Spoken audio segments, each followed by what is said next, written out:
Welcome back to our channel. నా పేరు బిందు. ఈరోజు వీడియోలో బటర్ గార్లిక్ మష్రూమ్స్ చేస్తున్నాను. మనకి ఇంటికి ఎవరైనా గెస్ట్లు వచ్చినప్పుడు, మనకి తినాలనిపించినప్పుడు ఈజీగా 20 మినిట్స్లో అయిపోయే రెసిపీ అనమాట.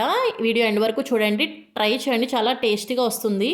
సో ప్యాన్లో 2 టేబుల్ స్పూన్స్ బటర్ అనేది యాడ్ చేసుకుని మెల్ట్ చేసుకుంటున్నాను. అండ్ 1 ప్యాకెట్ మష్రూమ్స్ని, మీడియం సైజులో ఉన్న మష్రూమ్స్ తీసుకుని బాగా వాష్ చేసుకుని హాఫ్ పీసెస్గా కట్ చేసుకున్నాను.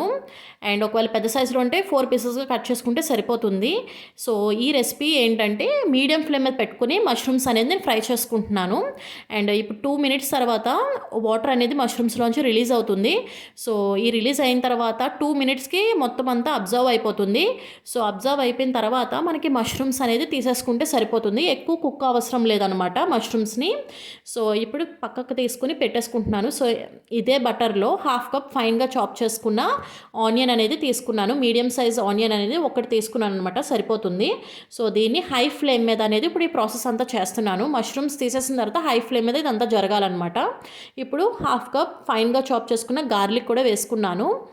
అండ్ ఈ గార్లిక్ ఏంటంటే 1 మీడియం సైజ్ గార్లిక్ ఫైన్గా చాప్ చేసుకుని తీసుకున్నాను అనమాట. ఇప్పుడు మనం మోమోస్లో ఎంత ఫైన్గా చాప్ చేసుకుంటాం గార్లిక్ అనేది, సో అంత ఫైన్గా చాప్ చేసుకుని ఈ రెసిపీకి అనేది తీసుకోవాలన్నమాట.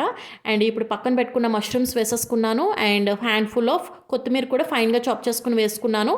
అండ్ 3 రెడ్ చిల్లీస్ని ఇలా ఫ్లేక్స్గా వేసేసుకున్నాను అనమాట. లేదు అనుకుంటే పిజ్జాలో మనకి రెడ్ చిల్లీ ఫ్లేక్స్ ఉంటాయి కదా, అది 3 ప్యాకెట్స్ వరకు వేసుకుంటే మనకి కరెక్ట్గా సరిపోతుంది అనమాట. అండ్ ఇప్పుడు సాల్ట్ ఏంటంటే 1/4 అనేది వేసుకున్నాను. ఎందుకంటే మనం బటర్ వేసుకున్నాం కాబట్టి ఎక్కువ సాల్ట్ అనేది యూజ్ అవ్వదనమాట.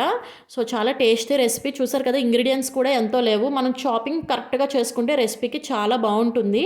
మీరు ఇంకా టేస్ట్ కావాలనుకుంటే సోయా సాస్ కానీ వెనిగర్ కానీ కొంచెం యాడ్ చేసుకోవచ్చు. మస్ట్ అండ్ షుడ్గా ట్రై చేయండి రెసిపీ.